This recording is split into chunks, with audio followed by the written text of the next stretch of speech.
A'udzu billahi minasyaitonir rajim. Bismillahirrahmanirrahim. Pergi ke goa untuk mencari Pak Namin.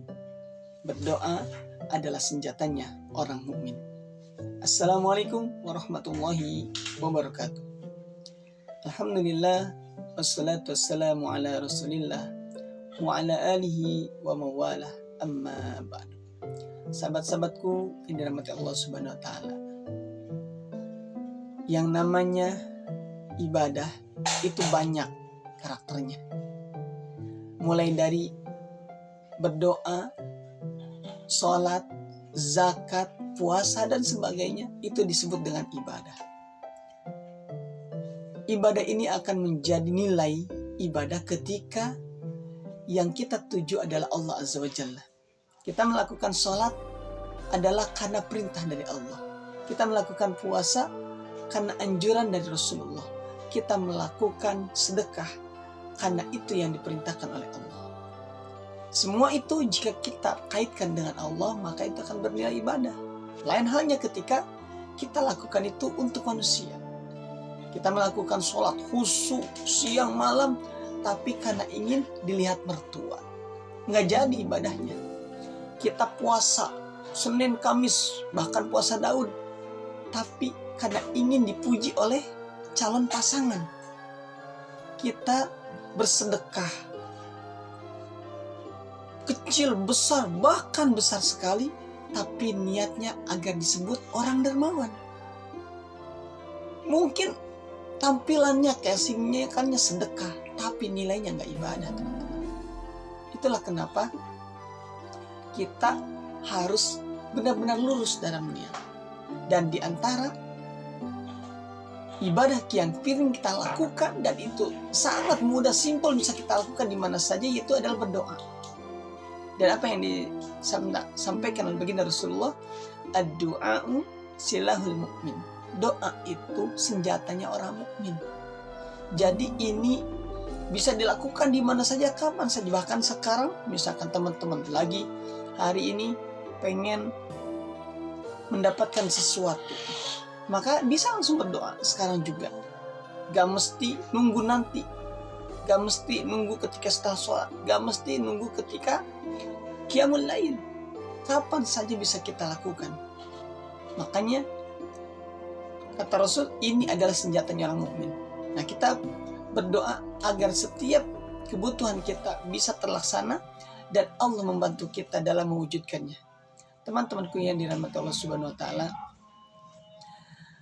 berdoa ini harus kita tempatkan pada waktu yang tepat.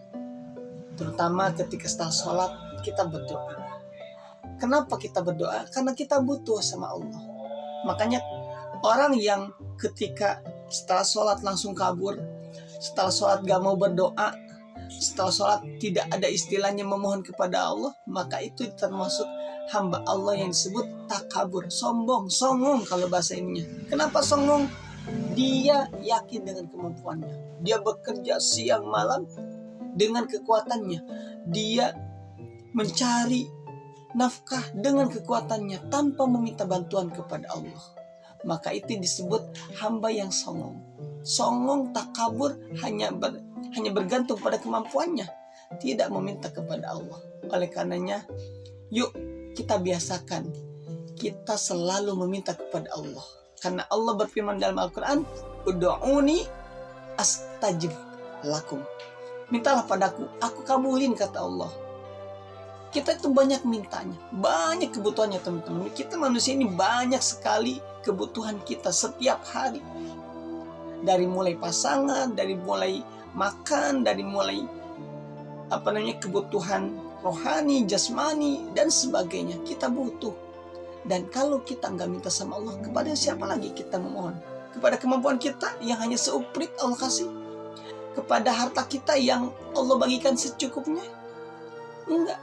Kita harus minta kepada Allah yang memiliki semuanya. Karena apa yang ada di dunia, apa yang ada berhubungan dengan kehidupan kita, semuanya adalah milik Allah.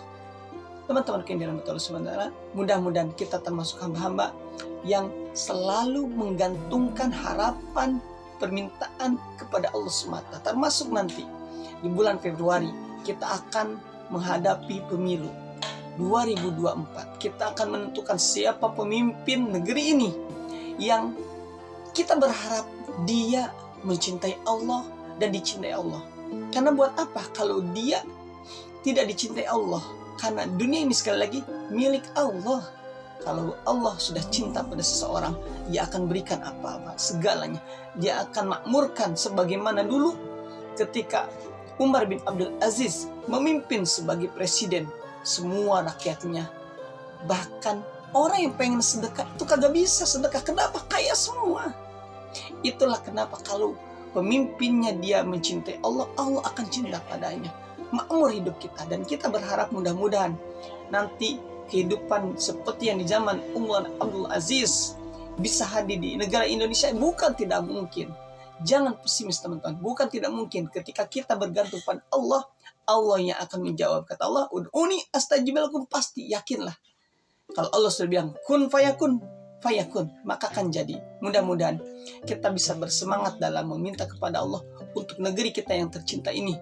Mudah-mudahan dari 3 paslon ini Allah pilihkan yang terbaik, karena semuanya baik. Semuanya baik, tapi kita berharap yang terbaik, yang Allah cintai, yang benar-benar berjuang untuk negeri kita yang tercinta ini. Barakallahu fikum, kurang dan lebihnya mohon dimaafkan. Salam akal sehat. Wassalamualaikum warahmatullahi wabarakatuh.